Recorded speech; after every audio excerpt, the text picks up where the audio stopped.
Hello friends, this is Shalini Srivastava. स्वागत है आपका टीचिंग लर्नर्स में।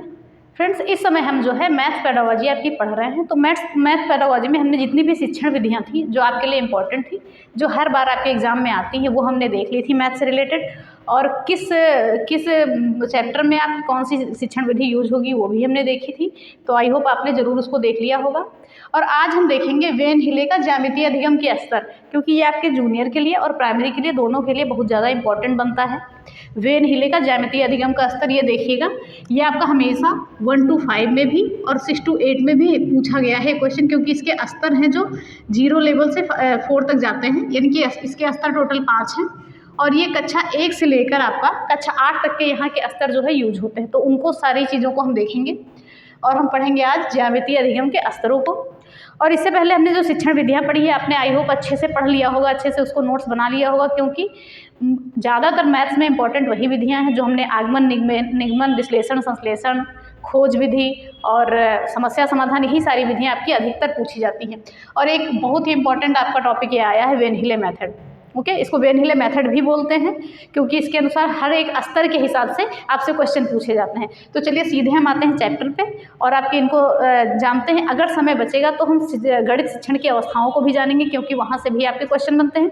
और यहाँ हम कोई भी सीक्वेंस से लेके नहीं चलेंगे, क्योंकि जो चीज़ें इंपॉर्टेंट होगी आपकी वही टॉपिक आएंगे, जो हमेशा पूछे जाते हैं वही चैप्टर हम लेके आएंगे। कोई सीक्वेंस पर नहीं लेके आएंगे। जो आप जानते हैं कि गणित की परिभाषा क्या है या शिक्षक के गुण क्या होने चाहिए, ये हर स्टूडेंट जानता है जो सीटेट की तैयारी कर रहा है या जिसने सीटेट देना है, वो सारे बच्चे ऐसा जानते हैं। ओके, तो चलिए देखते हैं आगे। तो चलिए हम देखते हैं हमने क्या लिखा है, ज्यामितीय अधिगम के स्तर। ये हमने किसके द्वारा लिखा है, वेन हिले के द्वारा। ध्यान से देखिएगा, ये बहुत इंपॉर्टेंट आपका टॉपिक बनता है। वेन हिले के द्वारा, ये वेन हिले के द्वारा दिया गया था और इन्होंने कहा था कि इसके कितने स्तर हैं, ज्यामितीय अधिगम के 5 स्तर हैं। इन्होंने ज्यामितीय अधिगम के 5 स्तरों को बताया था, वो हम लिखते हैं यहाँ पे। 5 स्तर बताए थे ज्यामितीय अधिगम के। अब आप देखेंगे कैसे 5 स्तर। तो जो ये पहला है, पहचानना या चाक्षुषीकरण करना। ओके, पहचानना या चाक्षुषीकरण, इसको इन्होंने कहा था लेवल 0। क्या कहा था इन्होंने, लेवल 0 या स्तर 0 हम कह सकते हैं हिंदी में, स्तर 0। ये 0 से स्टार्ट होगा, याद रखिएगा, 1 से स्टार्ट नहीं होगा, ये गलती मत करिएगा। लेवल 0 क्या हो गया, पहचानना या चाक्षुषीकरण करना, लेवल 0। फिर दूसरा आता है विश्लेषण करना, इसको बोलेंगे लेवल 1। ओके, लेवल 1 यानी कि स्तर 1, ये भी याद रखिएगा। फिर उसके बाद यानी कि 0 से स्टार्ट होकर 4 तक जाता है, लेकिन हम स्तर कहते हैं 5 है। अगर एग्जाम में पूछा जाए कि वेन हिले के द्वारा जो ज्यामितीय अधिगम के स्तर हैं वो कितने हैं, तो 5 है, 0 से लेकर 4 तक। ओके, फिर देखते हैं क्रमांक या अनौपचारिक निगमन, ये लेवल 2 बनेगा आपका, या स्तर 2। फिर आगे हम बात करते हैं औपचारिक निगमन की। औपचारिक निगमन ये बनेगा लेवल 3, स्तर 3। और फिर आगे बात करें तो दृढ़ता यानी कि लेवल 4 बनेगा। ये लास्ट स्तर क्या है, लेवल 4, स्तर 4। और इसमें कभी कभी ऐसे भी होता है कि इन नामों से क्वेश्चन ना पूछ के सीधे स्तर दे देगा कि लेवल 1 में कौन सी चीज़ें आती हैं, लेवल 2 में कौन सी चीज़ें आती हैं, लेवल 3 में कौन सी चीज़ें आती हैं। ओके, तो हमने ये तो जान लिया कि लेवल 0 से शुरू होकर लेवल 4 तक आएगा। फिर हम देखते हैं कौन कौन से स्तर इन्होंने बताए हैं। पहला बताया है इन्होंने पहचानना या चाक्षुषीकरण करना। ओके, पहचानना या चाक्षुषीकरण करना यानी कि विजुअलाइजेशन, यानी कि बच्चे किसी चीज़ को देखेंगे और उसको देख के उसका ज्ञान ग्रहण करेंगे या उसको समझेंगे। तो ये क्या हो गया, पहचानना या चाक्षुषीकरण करना। ये चक्षु मतलब आँख होता है, ये तो आप जानते होंगे, तो इससे कंफ्यूज मत होइएगा। कभी ये भी दे देगा पहचानना भी, ये चाक्षुषीकरण भी देगा। कभी कभी उदाहरणों के माध्यम से देते हैं और कहते हैं ये वेन हिले के किस स्तर के अनुसार आता है। फिर दूसरा देखते हैं विश्लेषण करना। जब बच्चा पहली चीज़ों को देखेगा, पहचानेगा, तो दूसरे में आएगा कि वो विश्लेषण भी कर लेगा, उनमें अंतरों को भी जान लेगा कि कौन सा आयत है, कौन सा त्रिभुज है, कौन सा क्या है। तो ये सारी चीज़ों को बच्चा जान लेगा। फिर अगला क्या है, क्रमांक या अनौपचारिक निगमन। ओके, क्रमांक या अनौपचारिक निगमन, इसमें बच्चा क्या है, किसी चीज़ में संबंध स्थापित करने को जान जाएगा। तो ये सारी चीज़ें हो जाएंगी। अभी हम इसको डिटेल में देखते हैं। और औपचारिक जो निगमन आता है, तो इसमें बच्चा नियमों के हिसाब से निगमात्मक तौर पर क्वेश्चन को सॉल्व करने लगता है, आकृतियों को जानने लगता है।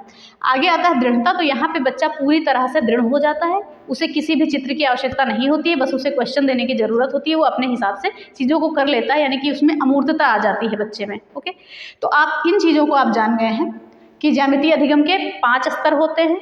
Level 0, level 1, level 2, level 3, level 4। पहला क्या है? पहचानना या चाक्षुषीकरण करना। दूसरा है विश्लेषण करना। तीसरा क्या है? क्रमांक या अनौपचारिक निगमन। चौथा क्या है? औपचारिक निगमन। और पांचवा क्या है? दृढ़ता। तो इन नामों को अच्छे से याद रखिएगा। अभी हम इसका डिटेल देखते हैं और उन डिटेल के हिसाब से ही जो हम डिटेल पढ़ेंगे उसी हिसाब से आपसे क्वेश्चन पूछे जाएंगे, तो उन चीज़ों को भी हम देखेंगे। चलिए हम एक एक को देख लेते हैं। तो चलिए आगे हम देखते हैं। आगे थोड़ा आपको धुंधला दिख रहा होगा, मार्कर थोड़ा अच्छे से चल नहीं रहा है, तो उसकी कोई बात नहीं है। तो हम आगे आपको हम बोल के बता देंगे, तो वो आपको दिक्कत नहीं करेगा। ओके, तो चलिए हम सीधे देखते हैं। हमने पहला स्तर कौन सा देखा था? पहचानना या चाक्षुषीकरण करना। किसी चीज़ को देखना, पहचानना या चाक्षुषीकरण करना। अंग्रेजी क्या थी? विजुअलाइजेशन। और ये हमारा लेवल था 0। ये जरूर याद रखिएगा, लेवल था 0। ओके, तो इसमें क्या था? इसमें हम देखते हैं कि जो विद्यार्थी होते हैं, ओके, जो विद्यार्थी होते हैं, तो जो ज्यामितीय आकृतियाँ होती हैं, जैसे त्रिभुज हो गया, आयत हो गया, समांतर रेखाएं, चतुर्भुज हो गए, इनको नामों से पहचानने लगते हैं। क्या करते हैं छात्र? इनको नामों से पहचानने लगते हैं। किसको? ज्यामितीय आकृतियों को। आपको सीधे इतना याद करना है कि प्रत्यक्षीकरण नहीं, पहचानना या चाक्षुषीकरण में जो है छात्र ज्यामितीय आकृतियों को किसके नाम से पहचानने लगते हैं? उनको नाम से जानने लगते हैं। और उसकी जो तुलना है, उसकी बनावट के आधार पर इन आकृतियों की तुलना भी करने लगते हैं। तुलना किसके आधार पर करते हैं? बनावट के आधार पर इन आकृतियों की तुलना भी करने लगते हैं। तो पहली लाइन में हमने क्या देखा कि छात्र या विद्यार्थी जो भी है ज्यामितीय आकृतियाँ, जैसे त्रिभुज हो गई, आयत, समांतर रेखाएं, चतुर्भुज हो गया, वृत्त हो गया, वर्ग हो गया, जो भी है, इनको क्या करने लगते हैं कि नामों से पहचानने लगते हैं और बनावट के आधार पर उनकी तुलना भी करने लगते हैं। जैसे त्रिभुज की बनावट ये हो गई, वृत्त ये हो गया, तो इनके आधार पर इनकी तुलना भी करने लगते हैं। जैसे चतुर्भुज ये हो गया, तो इस आधार पर तुलना भी करने लगते हैं। तो बच्चों को इतना ज्ञान इस 0 स्तर में आ जाता है कि आकृतियों को नाम के आधार से जानने लगते हैं और उनकी बनावट के आधार पर थोड़ी बहुत वो तुलना भी करने लगते हैं। तो ये चीज़ें हमने देखा। फिर आगे देखते हैं, एक लाइन ये जरूर याद रखिएगा कि छात्र चाक्षुषीकरण या प्रत्यक्षण, इसको भी हम कह सकते हैं। पहले स्तर को हम चाक्षुषीकरण या प्रत्यक्षण भी कह सकते हैं, करके आकृति की पहचान समग्रता से करते हैं। किससे करते हैं? समग्रता से। यहाँ पर छात्र जो है 0 स्तर पर भी छात्र इन आकृतियों की पहचान जो है समग्रता से कर लेते हैं, ना कि उनके अंशों के आधार पर करते हैं। तो इससे स्पष्ट होता है कि छात्र जो भी स्तर, जिस स्तर में जाते हैं उस स्तर में पूरी तरह से वो सीखते हैं। तो सीधा सा हम जानते हैं पहचानना या चाक्षुषीकरण करने में क्या था? विद्यार्थी जो है ज्यामितीय आकृतियों को नामों से जानते हैं, नामों से पहचानते हैं। जैसे वर्ग हो गया, वृत्त हो गया, आयत हो गया, रेखाएं हो गई, कुछ भी हो गया, इन चीज़ों को नामों के आधार से छात्र जानने लगते हैं। और क्या करते हैं? और तुलना, उनके बनावट के आधार पर वो तुलना भी करने लगते हैं। ओके, और दूसरी लाइन क्या था कि छात्र चाक्षुषीकरण या प्रत्यक्षण करके आकृति को पहचान समग्रता से करते हैं, यानी संपूर्णता से उसे पहचान लेते हैं, ना कि उनके अंशों के आधार पर। ओके, वो पूरी होल आकृति को जानते हैं, ना कि उनके एक एक कोण को। अब जैसे हमने ये कोण बना दिया, फिर उसके बाद त्रिभुज किया, तो ऐसा नहीं, वो पूरा ये जानते हैं कि ये त्रिभुज है। ओके, तो आकृतियों को समग्रता से जानते हैं। तो ये आपके लिए जितने हम जितना भी हम हाईलाइट कर रहे हैं उनको जरूर याद रखिएगा कि पहले स्तर में क्या है, आकृतियों को छात्र क्या है, नामों से पहचानते हैं और समग्रता से जानते हैं। बस आपको इतना याद रखना है। तो ये पहला स्तर हो गया, पहचानना या चाक्षुषीकरण करना। फिर दूसरा स्तर हम क्या देखते हैं? विश्लेषण करना, यानी कि एनालिसिस। इसको क्या कहते हैं? लेवल 1, जरूर याद रखिएगा इसको।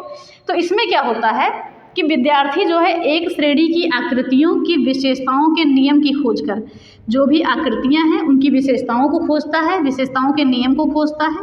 ओके, विशेषताओं की नियम की खोज कर उनका विश्लेषण करता है। अभी छात्र प्रॉपर तरीके से नियम जानता नहीं है, लेकिन यहाँ पे लिख दिया गया है कि उन नियमों को यानी कि उनको पहचान करके छात्र करता है कि विद्यार्थी एक श्रेणी की आकृतियों को, जो भी एक तरीके की आकृतियाँ हैं उनको एक जगह कर लेता है, दूसरी तरह की आकृतियाँ हैं उनको एक जगह कर लेता है, यानी कि उसमें विश्लेषण करना जान जाता है। या नियमों की वैसे कोई बात नहीं होती, लेकिन लाइन में आपका लिखा हुआ है। तो यानी कि एक समान आकृतियों को वो अलग कर लेता है, दूसरी समान आकृतियों को अलग कर लेता है, यानी कि उन चीज़ों में वो विश्लेषण करने को जान जाता है। ओके, जैसे कागज़ के आधार पर वो मोड़ता है आकृतियों को, जैसे क्या है, आकृति बनाता है कागज़ से मोड़कर। जैसे उसने क्या किया, उदाहरण में हम कह सकते हैं कागज़ से मोड़कर आकृतियाँ बनाना, कागज़ से मोड़कर आकृतियाँ बनाता है और क्या करता है, उनका विश्लेषण करता है। कहने का तात्पर्य यही है, यहाँ पे नियम का कोई वो नहीं है। बस सिर्फ ये कहा जा सकता है कि बच्चा जो है एक तरीके चीज़ों को विश्लेषण करने को जान जाता है, कि जैसे वर्ग है तो वर्ग को अलग कर देगा, त्रिभुज है तो उसको अलग कर देगा, तो इन चीज़ों को है कि वो आकृतियों को इतना पहचान जाता है कि वो उनको अलग अलग कर सकता है आकृतियों को देखकर। ओके, तो हमारा दूसरा हो गया विश्लेषण करना या एनालिसिस, लेवल 1 हो गया। फिर तीसरा लेवल है क्रमांक या अनौपचारिक निगमन। क्या है?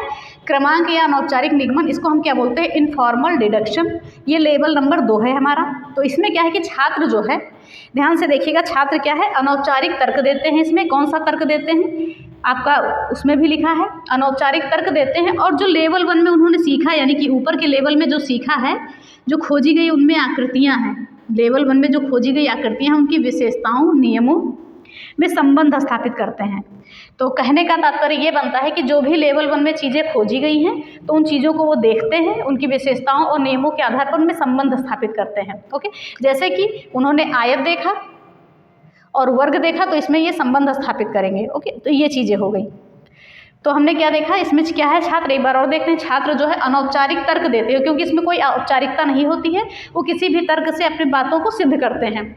तो है क्या, छात्र अनौपचारिक तर्क देते हुए लेवल 1 में, यानी कि जो ऊपर वाले लेवल 1 में विश्लेषण करने में जो खोजी गई हैं आकृतियाँ, उनकी नियमों और विशेषताओं के आधार पर उनमें क्या करते हैं, संबंध स्थापित करते हैं। तो ये ऐसे याद रखिएगा कि खोजी गई आकृति को नियमों एवं विशेषताओं के आधार पर संबंध स्थापित करना, ये लाइन आपके लिए इंपॉर्टेंट बनेगी।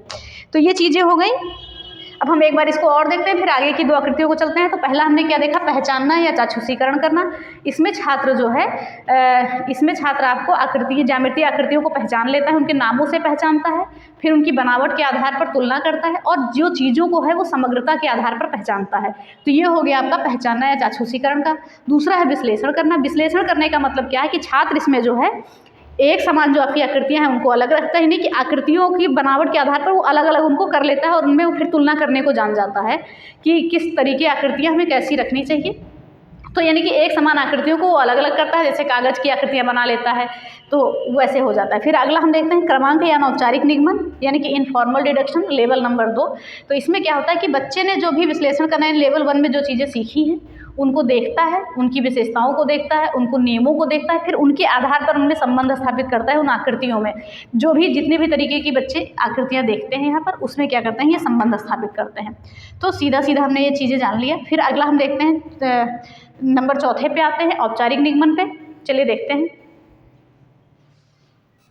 चलिए देखते हैं आगे क्या है, औपचारिक निगमन, यानी कि फॉर्मल डिडक्शन, लेवल नंबर 3। ये याद रखिएगा, लेवल नंबर 3। इनमें हम क्या देखते हैं, ध्यान से देखिएगा, बातों को पहले ध्यान से सुनिएगा फिर देखिएगा।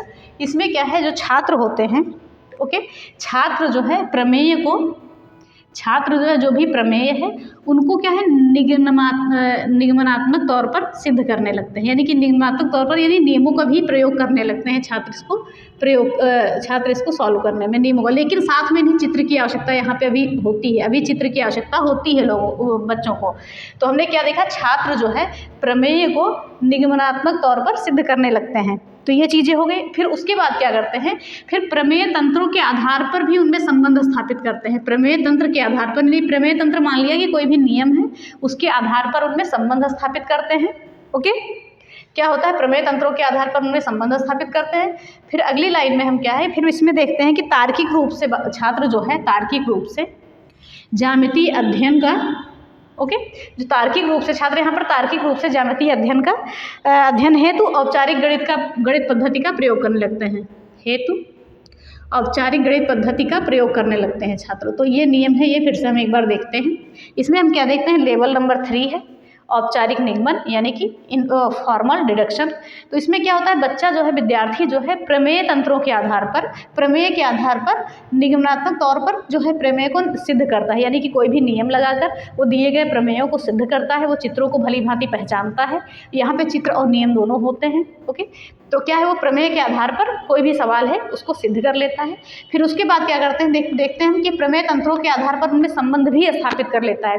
कोई भी क्वेश्चन होता है तो उनमें वो संबंध भी स्थापित कर लेता है। तो ये चीज़ें हमने जान ली। फिर देखते हैं आगे क्या, कि जब उसके बाद वो क्या करता है, जो भी प्रमेय दिया जाता है उसको क्वेश्चन दिया जाता है, तो उसमें तार्किक रूप से वो ज्यामितीय अध्ययन के लिए तार्किक रूप से उसे बताना नहीं पड़ता है, उसमें इतनी औपचारिकता आ जाती है कि वो तार्किक रूप से ज्यामितीय अध्ययन के लिए औपचारिक गणित पद्धति का प्रयोग करने लगता है। औपचारिक गणित पद्धति मतलब कहें तो इसमें सीधे सीधे वो नियमों का प्रयोग करने लगता है, कि जैसे स्टेप बाय स्टेप क्वेश्चन को सॉल्व करने लगता है। ओके, तो ये चीज़ें बस उसे क्या है, चित्र भी जरूरी होते हैं और नियम भी जरूरी होते हैं यहाँ पर। तो हम फिर से एक बार देख लेते हैं। छात्र प्रमेय के आधार पर निगमनात्मक प्रमेय को जो है निगमनात्मक तौर पर वो सॉल्व करता है। यहाँ पे चित्र और नियम दोनों होते हैं उसके लिए। और प्रमेय तंत्रों के आधार पर उनमें संबंध स्थापित करता है और तार्किक रूप से ज्यामितीय अध्ययन के लिए, ज्यामितीय अध्ययन हेतु औपचारिक गणित पद्धति का प्रयोग करता है। ये लाइन आपके लिए इंपॉर्टेंट बनेगी। तो ये नियम हो गया हमारा औपचारिक। फिर आगे हम बात करते हैं दृढ़ता। दृढ़ता यानी कि लास्ट स्टेज पे बच्चा आ जाता है। तो इसमें बच्चा जो है उच्च स्तर की अमूर्तता आ जाती है। अमूर्तता यानी कि उसे भी किसी भी चित्र की ज़रूरत नहीं पड़ती है। ओके, उसे क्या करते हैं, किसी भी चित्र की ज़रूरत नहीं पड़ती है। देखते हैं, हम यहाँ लिख देते हैं, उसे चित्रात्मक कोई भी चित्र की आवश्यकता नहीं पड़ती है। तो हमने ये देख लिया। सीधे सीधे देखते हैं, इस स्तर पर जो है छात्र में क्या होता है कि एक उच्च स्तर की अमूर्तता आ जाती है, याद रखिएगा।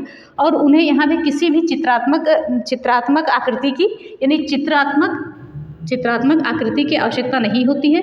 वो माइंड में ही अपने रीड कर लेते हैं, क्वेश्चन के आधार पर देख लेते हैं कि कैसा क्वेश्चन है, इसमें कौन सी आकृति बनेगी, उसी आधार पर ये क्वेश्चन को सॉल्व कर लेते हैं। यानी कि उन्हें इसकी ज़रूरत नहीं पड़ती है, आकृति की ज़रूरत नहीं पड़ती है, ज़रूरत नहीं। तो हमने ये पांचों स्तर देख लिए। एक बार फिर से पांचों स्तर के नामों को देख लेते हैं। पहले level 0, level 1, level 2, level 3, level 4। पहला क्या है, पहचानना या चाक्षुषीकरण करना। दूसरा क्या है, विश्लेषण करना। तीसरा क्या है, क्रमांक या अनौपचारिक निगमन। चौथा क्या है, औपचारिक निगमन। और पांचवा क्या है, दृढ़ता। तो ये हमारे वेन हिले के जो ज्यामितीय अधिगम के स्तर हैं, उनके ये 5 स्तर हैं। पांचों स्तर से आपके क्वेश्चन उठते हैं। इनके इसी आधार पे क्वेश्चन पूछे जाते हैं, उदाहरण के आधार पर पूछे जाते हैं। और पूछा जाता है कि कौन सा इसमें वेन हिले के द्वारा जो स्तर बताए गए हैं, कौन से स्तर इस पर लागू होंगे। तो आप पिछले साल के क्वेश्चन देखेंगे तो उनमें आपको दिखेगा। और तो हम ये फिर से एक बार देख लेते हैं दृढ़ता को। यहाँ पर क्या करते हैं, छात्र में उच्च स्तर की अमूर्तता आ जाती है, यानी कि छात्र पूरी तरह से सीख चुके होते हैं और उन्हें भी किसी भी चित्र की आवश्यकता नहीं होती है, ना किसी भी आकृति की आवश्यकता होती है, और वो सीधे सीधे क्वेश्चन को सॉल्व कर लेते हैं। तो ये आपके वेन हिले के 5 स्तर हो गए। आपको पसंद जरूर आया होगा, समझ में आई होगी क्लास। एक बार नहीं आएगी 2 बार देखिएगा, क्योंकि यहाँ से आपके क्वेश्चन 100% फंसते हैं। ये क्वेश्चन याद रखिएगा कि 100% इस थ्योरी से आपके क्वेश्चन मैथ्स पेडागोजी में आपके पूछे जाते हैं, चाहे वो जूनियर हो या प्राइमरी हो, क्योंकि ज्यामिति दोनों में है। तो यहाँ से आपके क्वेश्चन बनते हैं, 100% बनते हैं। हाँ, एक बात और याद रखिएगा कि आपके सिलेबस में मैथ्स में अब की बार क्लॉक और कैलेंडर भी जोड़ा गया था। तो इन चीज़ों को याद रखिएगा। क्लॉक और कैलेंडर में हमने रीजनिंग में इन दोनों चैप्टरों को एकदम 0 लेवल से बढ़िया पढ़ाया है। तो अगर चाहें आप तो देख सकते हैं। तो ये हो गई हमारी ये क्लास। तो इस वीडियो की लिंक आपकी टेलीग्राम चैनल पे पहुंच जाएगी। टेलीग्राम चैनल है teaching learners by Shalini Srivastava, ये याद रखिएगा। इससे जुड़ जाइए और यहाँ पे आपको सभी जो है क्लास आएंगी वहाँ की लिंक मिल जाएगी, teaching learners by Shalini Srivastava. और आपकी मैथ्स की भी क्लास चल रही है इस पर। तो ये देखिएगा, बेसिक से एकदम चल रही है। टेट सीटेड जो भी आपके टॉपिक हैं देख लीजिएगा मैथ्स की क्लासेज। तो लगभग 5-6 टॉपिक हो चुके हैं जो आपके एग्जामों में आएंगे। तो देखिएगा इसको। तो हमने ख़त्म कर लिया। आई होप ज़रूर बताइए, कमेंट बॉक्स में ज़रूर लिखिएगा कि क्लास कैसी लगी। ओके, ज़्यादा से ज़्यादा शेयर करिए, लाइक करिए, सब्सक्राइब करिए। और इसी के साथ क्लास को ख़त्म करते हैं। तो प्लीज़ चैनल को लाइक, शेयर और सब्सक्राइब करें, बेल आइकन दबाना ना भूलें। धन्यवाद, जय हिंद।